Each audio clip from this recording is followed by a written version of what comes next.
కాలేజ్లో ఇంటర్వ్యూస్ అంటే గారా రోజు వెళ్ళాలిరా బాబు. ఇంటర్వ్యూ ఎలా అయినా క్రాక్ చేసి మంచి జాబ్ తెచ్చుకోవాలి. Students listen carefully.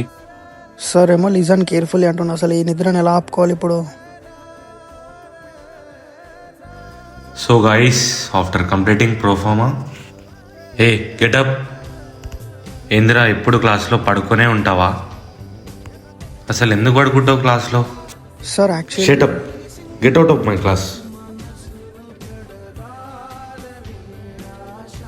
బా 2 o'clock అవుతుంది టైం. పొద్దున మళ్ళీ కాలేజ్కి వెళ్ళాలి. ఇంట్లో ఫైనాన్షియల్ సిచ్యువేషన్ అస్సలు బాగాలేదు. ఈ ఒక్కరోజు నిద్ర ఆపుకొని మరీ వర్క్ చేయాలి. అసలు వీడు రోజు బాగానే వింటాడు కదా క్లాస్, ఈరోజు ఏమైంది వీడికి? నా పెదవి దాట నీ మాట వెనక నా హృదయం మోస్తున్న భారం ఎంతో. మనిషిగా బ్రతకాలనే ఆశ